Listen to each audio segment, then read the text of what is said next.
Hello intellectuals. आज की story उन सभी लोगों के लिए है जिनके पास एक खुद की ड्रीम है और जो उसे पूरा करने के लिए कुछ भी करने को तैयार हैं। हम सभी के पास कुछ ना कुछ ड्रीम होता है, पर बहुत कम लोग ही उस ड्रीम को पूरा करने में लगे रहते हैं। बाकी लोग तो बिना स्टार्ट किए ही क्विट कर देते हैं। इस स्टोरी से शायद आप मोटिवेट हो सकें और पुनः अपने ड्रीम पर वर्क करना स्टार्ट कर दें। यह उस लड़के की कहानी है जिसका फिल्म मेकर बनने का ड्रीम था। उसका जन्म पिंगुंग के ग्रामीण शहर चाओचू में हुआ था। उसके पिता एक शिक्षक थे और प्रिंसिपल के रूप में कई संस्थानों में काम किए और अंततः ताइवान चले गए।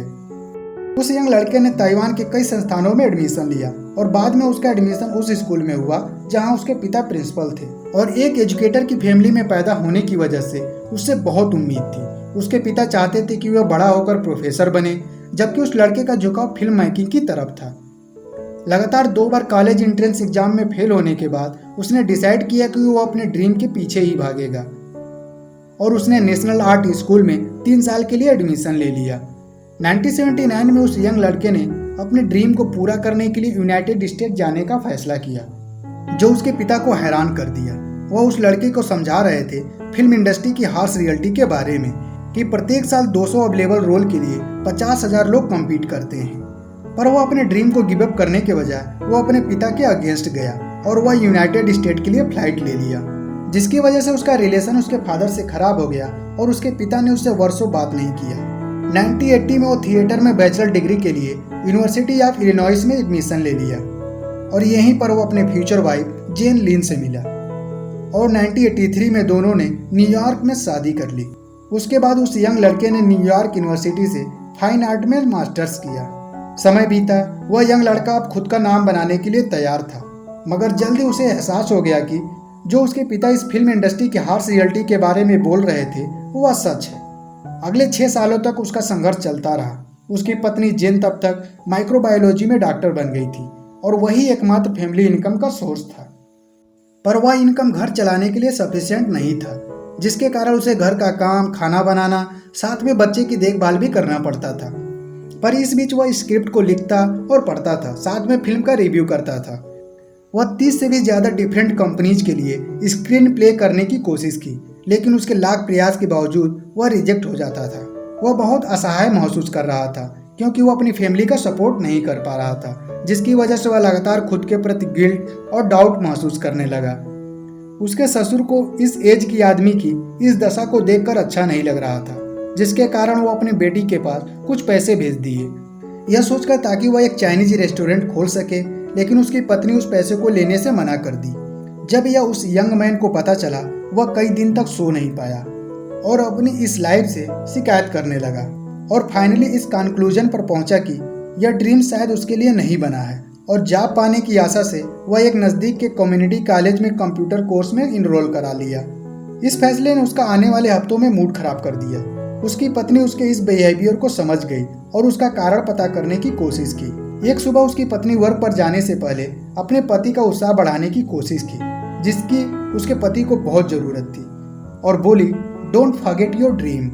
पहले से ही बहुत लोग कंप्यूटर के साथ कार्य कर रहे हैं, उनको तुम्हारी कोई ज़रूरत नहीं है। यदि तुम उस गोल्डन स्टेचू को चाहते हो तो तुम्हें अपने ड्रीम को पूरा करना होगा।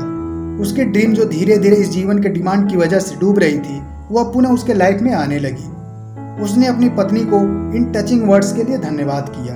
वह अगले कुछ सालों तक हॉलीवुड स्टूडियो में अपनी आइडिया को देता रहा, बट उनमें से कोई एक्सेप्ट नहीं हुआ और फाइनली एक दिन वह डिसाइड किया खुद से एक फिल्म शूट करने का। जल्दी उसका यह काम इंडस्ट्री के द्वारा रिकॉग्नाइज किया गया और उसके कुछ फिल्मों के लिए उसे इंटरनेशनल अवार्ड भी मिला।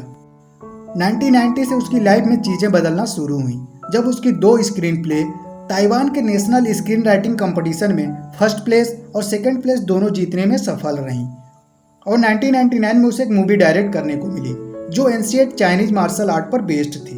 वह बहुत एक्साइटेड हुआ।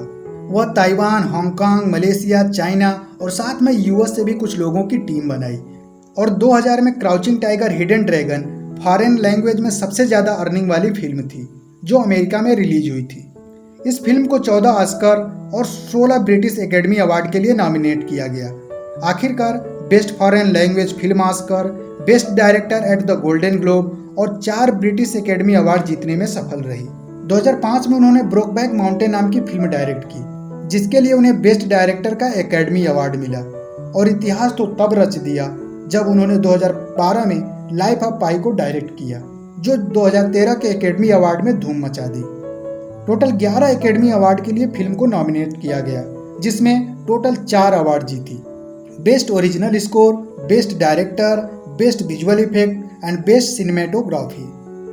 आपको बता दूं, एकेडमी अवार्ड्स को ही ऑस्कर भी बोला जाता है, और शायद उस यंग मैन का नाम आपको पता चल गया होगा।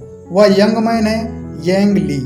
एंग ली की कहानी एक ग्रेट करेज, सेल्फ बिलीव और परसिवरेंस की कहानी है। आप भी अपने लाइफ में देखते हैं, कोई भी बड़ी चीज इतनी आसानी से नहीं मिलती। हम सभी को इस जर्नी में फेल्योर और सेटबैक्स को स्वीकार करना चाहिए। हारने का मतलब यह नहीं है कि हमें अपने ड्रीम को भूल जाना है, बल्कि हमें तो अपने ड्रीम में भरोसा रखना है, चाहे दूसरे लोग करें या ना करें। आपका जीवन कई मानों में खास है, उसे बेवजह वेस्ट मत करिए। मैं आशा करता हूं कि आप सभी अपने ड्रीम को पूरा करने में पूरा जोर लगा देंगे, जब तक वो आपको मिल नहीं जाती। इस वीडियो के लास्ट तक बने रहने के लिए आप सभी का धन्यवाद। मिलते हैं आपसे नेक्स्ट वीक ऐसी ही कहानी या बुक समरी के साथ। तब तक के लिए जय हिंद।